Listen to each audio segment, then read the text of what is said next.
As organizações Globo constituem, né, um dos maiores conglomerados de comunicação do planeta. A Globo é um problema para a democracia no Brasil. Por ser um império, a gente já percebe que é uma relação bastante conflituosa, né? Porque império não combina com a democracia. A língua da Casa Grande versus a senzala. A língua dos de cima versus os dominados. A língua do Império Americano versus a língua do povo nacional.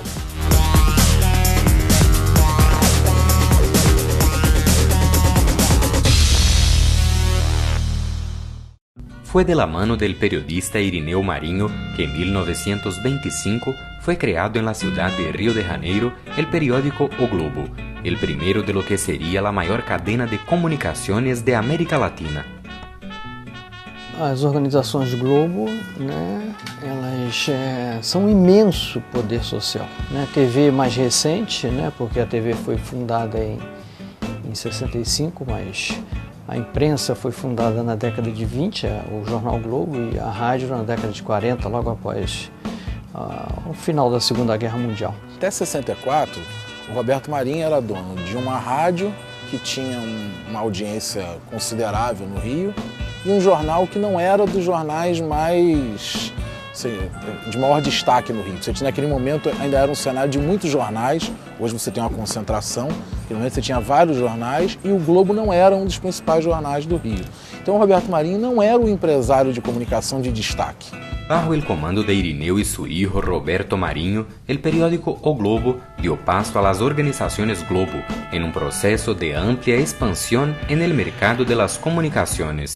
Según el Foro Nacional por la Democratización de la Comunicación, Globo posee hoy cerca de 340 medios de información.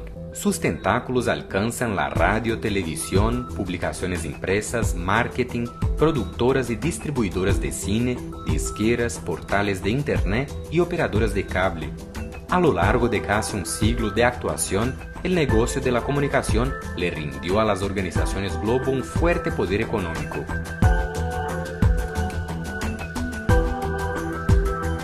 La revista Forbes divulgó en 2014 la prueba. La familia Marinho es la más rica de Brasil. Una fortuna estimada em casi 30 mil milhões de dólares. Se você pensar que é uma família, são só 3 irmãos, o lucro líquido na mão deles foi de 2,9 bilhões de reais. Mas em 2012, quando o lucro foi de 2,5 bilhões, foi o 6º maior lucro de empresa brasileira.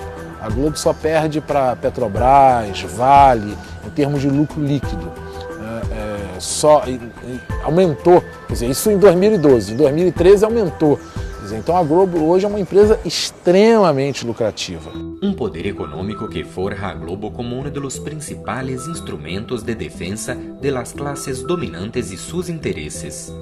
Eles têm uma tradição, né, em termos de jornalístico, né, de defesa dos princípios liberais conservadores, porque no Brasil o liberalismo ele é muito conservador.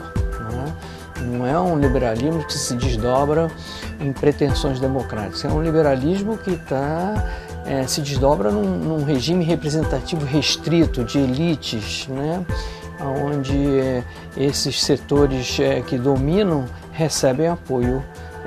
Os setores dominantes da sociedade, né, compartilham essas ideias das organizações Globo. A mídia fala o que interessa à classe dela. Qual é a classe do Roberto Marinho, a classe do Globo, da Bandeirante, da Record, de toda a mídia? É a classe patronal empresarial. Então, eles defendem os interesses de classe dele, a qualquer custo. La Constitución brasileña de 1988, en su artículo 220, parágrafo 5, prohíbe la formación de monopolios u oligopolios en el sector de las comunicaciones, pero la ausencia de regulación abrió las puertas para Globo consolidar su imperio mediático. Nossos sonhos serão verdade, o futuro já começou. Hoje a festa é sua, hoje a festa é nossa, é de quem quiser. A situação das telecomunicações, da radiodifusão no país hoje é de descrito como um oligopólio, mas com virtual monopólio, né? Esse virtual monopólio é por conta do tamanho, né, e da abrangência que a Globo tem, como ela toma conta desse negócio, né, da comunicação com verba publicitária, audiência, né, essas coisas todas. Graças, em grande medida, à Globo, a gente não conseguiu regular a comunicação no Brasil e ter mecanismos que são mecanismos nada revolucionários, mecanismos já estão consolidados em democracias burguesas na Europa. Em relação à regulação da comunicação, nós não temos no Brasil coisas triviais. No Brasil, regular a comunicação ficou sinônimo de censura. Toda vez que você coloca esse debate público, ele está interditado porque é confundido com censura. E esse, para mim, é o grande papel que a Globo desempenhou nos últimos 50 anos na história brasileira.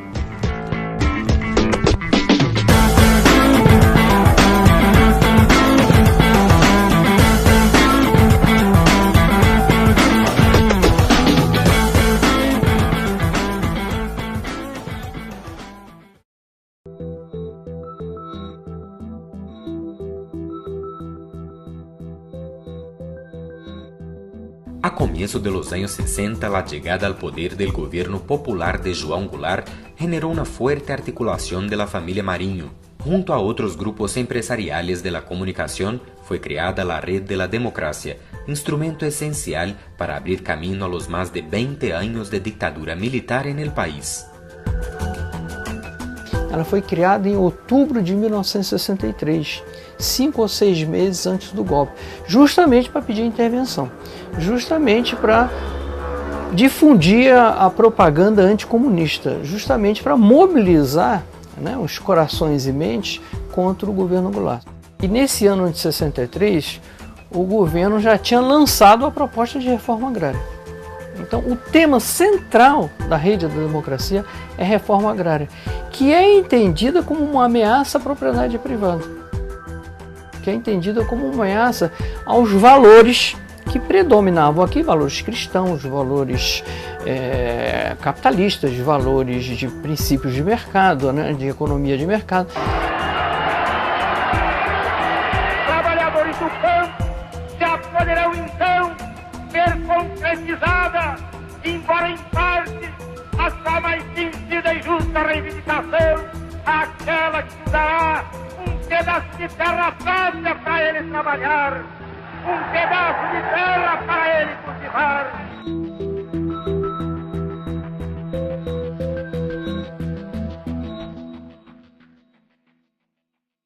La estrategia fue victoriosa. Globo entraría en la historia brasileña como una de las piezas fundamentales de la dictadura. Los militares toman el poder en 64 y ya en el año siguiente la mayor conquista de la familia Marinho, la puesta al aire de la Red Nacional de Televisión.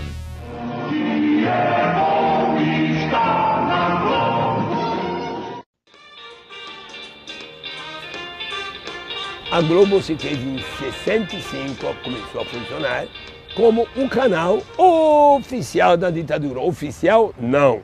Nunca reconheceram, não são idiotas. Um canal oficioso, disfarçado, que sempre apoiou a ditadura antes de ela existir, durante e depois, até hoje. Qual é o interesse da ditadura? Né? É de formar uma unidade nacional, uma identidade assim, bem... como se fosse o mesmo país de norte a sul, etc., né? Padronizar isso tudo, isso... E você também, ela precisa de se fazer comunicar todos os rincões, né? E tem que ter o controle sobre isso. Nos clubes sociais, as pessoas se reúnem em volta de um televisor para ver o Jornal Nacional, um hábito cultivado pela grande maioria dos habitantes da cidade. Essa mídia planejou, organizou, desejou e quis o golpe em associação total ao Império Norte-Americano, que era o que mandava y desmandaba totalmente la América Latina.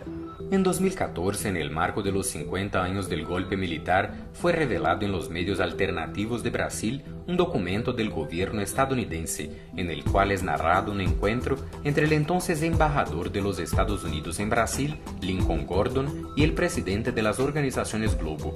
Los relatos prueban cómo Roberto Marinho participó directamente en la toma de decisiones del gobierno. Recentemente foi divulgado uma série de telegramas do Lincoln Gordon sobre a situação no Brasil anterior e posterior ao golpe, e Roberto Marinho, representando uma articulação empresarial, segundo o relato de Lincoln Gordon,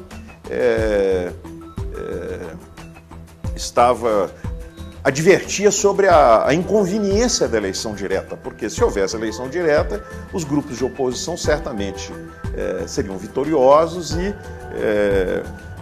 a articulação que tinha feito o golpe seria derrotada. Además del interés político, solo un gobierno autoritario pondría fin a una de las ilegalidades más graves en la historia de la red Globo de televisión, el recibimiento de capital extranjero, totalizando una suma de más de $6 millones y contrariando a la Constitución brasileña. Então, quando a Globo faz um acordo de cooperação técnica com o grupo Time Life, houve uma prática inconstitucional. Houve uma CPI, né, e essa CPI recomendou, né, que o nascimento da Rede Globo era um nascimento que contrariava a Constituição em função do capital estrangeiro, do capital americano. Ele tem uma vantagem competitiva em relação aos outros grupos, né? Que façam que ele utilize técnicas e recursos oriundos de fora do Brasil que os outros grupos de mídia não tinham nem podiam ter, porque era inconstitucional. Então a TV Globo nasce com essa polêmica, né? Como um presente da ditadura ao Roberto Marinho pelo apoio político que ele estava dando.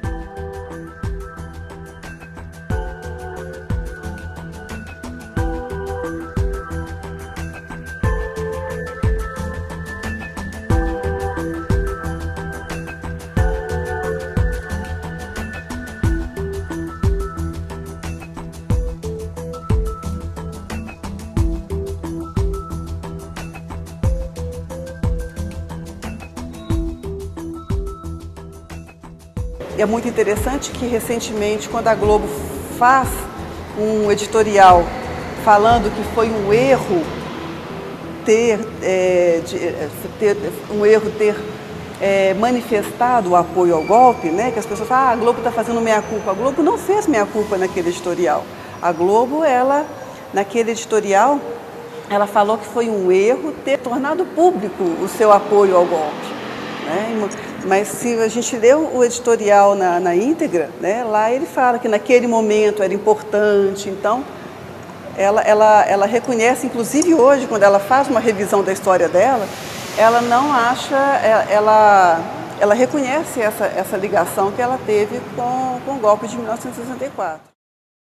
La dictadura se fue, pero en tiempos de democracia, Globo siguió construyendo su versión de la historia brasileña.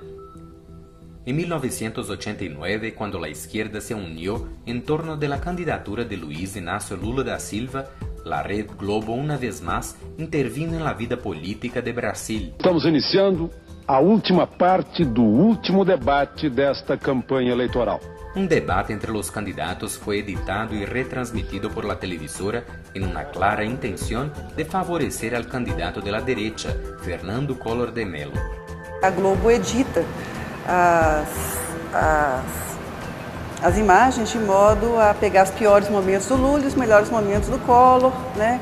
Faz uma edição direcionada. No dia 17 nós vamos dar um não definitivo à bagunça, à baderna, ao caos, à intolerância, à intransigência, ao totalitarismo, à bandeira vermelha. Vamos dar sim à nossa bandeira, essa que está aqui, a bandeira do Brasil.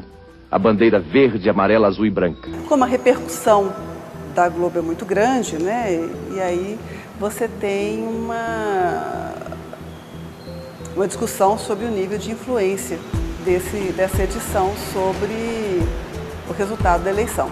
Collor teve o melhor desempenho na opinião de 44,5% dos entrevistados. Lula foi o melhor para 32% dos telespectadores. Que houve essa intenção, que houve a intenção de direcionar, isso está documentado já está registrado, né?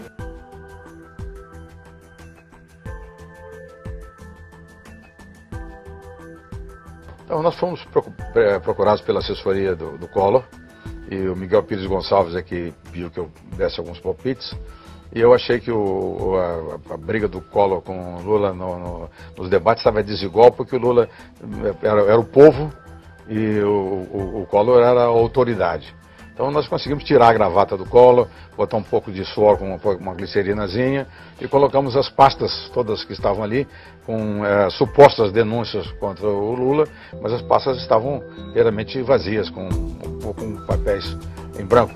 Foi uma maneira de melhorar a postura do Collor junto ao espectador para ficar em pé de igualdade com a popularidade do Lula. Después del debate, el candidato de la izquierda favorito en las encuestas sale derrotado de las elecciones generales, dando lugar a más de una década de profundización de las políticas neoliberales en Brasil. O Brasil não consegue sequer ter uma elite burguesa nacional com um projeto próprio de desenvolvimento capitalista brasileiro. A nossa elite sempre se pensa de forma subordinada à elite norte-americana, à elite europeia. E os meios de comunicação acentuaram essa identidade na própria população. Então a nossa elite se vê dessa forma, isso se reflete nos meios de comunicação e isso acaba chegando para a população. Então nós vemos os Estados Unidos, nós vemos a Europa muito mais do que nós vemos aqui a América Latina. Las relaciones estrechas con los Estados Unidos en la dictadura militar mantienen sus reflejos. Las organizaciones Globo siguen articuladas a los intereses políticos y económicos de este país. No caso das articulações de mídia, há um organismo que foi fundado em Cuba antes de Fidel, que é a CIP, né, Sociedade Interamericana de Imprensa, que tem desempenhado esse papel de articuladora dos interesses dos grandes grupos privados de mídia e que existe até hoje. Existem outros grupos, não é só a CIP que existe. E os grandes grupos privados de mídia no Brasil sempre fizeram parte dessas articulações, né? Globo tiene sus intereses reflejados en la política de la CIP. Juntas, las dos organizaciones, articuladas con otros grandes grupos mediáticos de América Latina, como el Clarín de Argentina, atacan a los procesos democráticos de Latinoamérica. A través de sus medios difunden el discurso de la libertad de prensa contra los procesos democráticos de la región. Com relação a qualquer tentativa interna no Brasil de democratização da área, né, tratam a lei argentina, a experiência venezuelana, a experiência no Equador, a experiência na Bolívia, o que está acontecendo no Uruguai, o que está acontecendo no México, né? Tratam todas essas experiências como formas de controle da imprensa, como formas disfarçadas de censura, né? Amigos ouvintes, a Venezuela está sendo presidida por um maluco. Isso. O Maduro é um fascista, ditador disfarçado que acaba de conseguir dirigir o país por decreto. Mas é mais maluco do que o Chaves. Ele acaba de fazer coisas que o mundo observa sem poder fazer nada. É incrível a situação da América Latina em que um sujeito pode destruir um país numa boa, sem oposição. A lei de meios da Argentina, toda vez que ela é noticiada pela Globo, pelo Estadão ou pelas outras empresas de mídia, sempre é como uma tentada liberdade de expressão. Amigos ouvintes, a presidente Cristina Kirchner, da Argentina, continua tentando fechar os jornais da oposição, como o Clarín. Ela não desiste de virar uma espécie de Chaves de saias. Atores, os locutores, os experts da Globo, todo dia, no mínimo 10 vezes por dia, fala que na Venezuela não há democracia. Na Venezuela não tem liberdade de imprensa. Na Venezuela tem a censura. Na Venezuela tem dezenas de jornalistas presos. Eu queria que me mostrasse os jornalistas presos. Como não tem liberdade de imprensa na Venezuela se os 2 maiores jornais da Venezuela são na mão da oposição? O Globo é uma cadena. Los propietarios son la más rancia extrema derecha es bueno que lo sepa el pueblo venezolano, y a través de O Globo, bueno, tienen años agrediendo la verdad, agrediendo al pueblo venezolano, agrediéndome a mí, agrediendo, pues, incluso tratando de sabotear la integración com Brasil. Seria importantíssimo para a América Latina inteira, né, se o Brasil avançasse nesse tema da democratização dos meios de comunicação. Isso seria um exemplo para todos os países, né, e nós iríamos ter um outro ambiente, né, realmente um ambiente de debate, um ambiente democrático, porque a gente não tem. Essa que é a questão. O ambiente que nós temos é um ambiente de um pensamento único. Pese al poder ejercido por Globo en la historia política brasileña, la contradicción entre la realidad vivida y la transmitida por sus medios ya despierta críticas entre la población y fortalece el debate sobre la necesidad de democratizar la comunicación en Brasil.